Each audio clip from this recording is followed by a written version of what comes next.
بولنے پہ تو تمہاری پابندی ہوگی ہی ہوگی، لیکن تمہاری ڈش بھی بنائی جا سکتی ہے۔ خیر یہ تو ایک ڈیبیٹ، پرائیویٹ ڈیبیٹ ہوتی، لیکن ہماری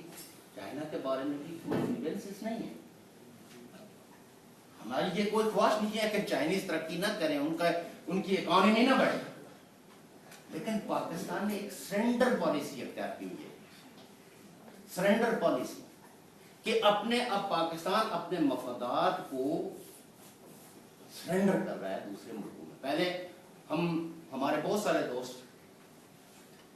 واقف ہیں کہ جب میں یہ کہتا تھا کہ پاکستان کی سرزمین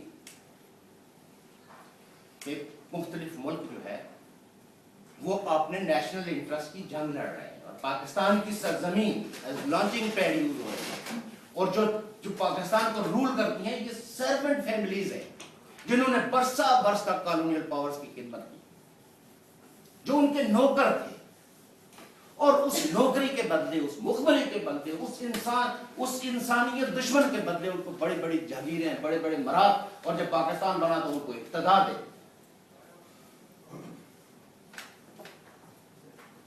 وہ سرنڈر پالیسی، مفادات کے لیے پیسے لیے، سعودیانس کو کہا آپ یہاں جو کھیل کرنا چاہتے ہیں آپ کھیل، پیسوں کے لیے ایران کو کہا آپ جو کھیل کھیلنا چاہتے ہیں آپ، پیسوں کے لیے چائنا کو کہا آپ جو کھیل کھیلنا چاہتے ہیں آپ، امریکیوں کو پیسے کے لیے کہا آپ جو کھیل کھیلنا چاہتے ہیں، کیونکہ Pakistan ruled by servant families جن کا نہ کوئی نیشنل انٹرسٹ ہے، وہ برسوں سے، صدیوں سے ان کی ایک روایت ہے، ایک تاریخ ہے بالادست طبقوں کی خدمت گزاری، اور اس خدمت گزاری کے نتیجے میں آپ نے پہلے لوگوں کو ایکسپلائٹ کیا، جو مشاہد صاحب نے بات کی، بالکل درست بات، مشاہد صاحب نے بالکل درست بات کی، کہ آپ نے اکثریت کا خوف دلایا، یہ کہا گیا کہ یہ ہندوستان ہندوؤں کی میجورٹی، اور اس میں مسلمان جو ہے وہ سروائیو نہیں کر سکیں گے، لہذا ہمیں ایک نئے ملک کی ضرورت ہے جس ملک میں ہم اپنے دین کے مطابق زندگی بسر کریں گے، خوشحالی ہوگی، عدل ہوگا، دکانیں کھلی ہوئی ہوں گی، لوگ اذان ہوگی تو دوڑتے ہوئے مسجد کی طرف جائیں گے، کوئی چوری نہیں ہوگی، کوئی ڈکیتی نہیں ہوگی، کوئی قتل و غارت گری نہیں ہوگی، ہر ایک کی عزت نفس محفوظ ہوگی۔ اکثریت کا خوف دلا کے لوگوں کو آپ نے تیار کرنا، ملک بن گیا،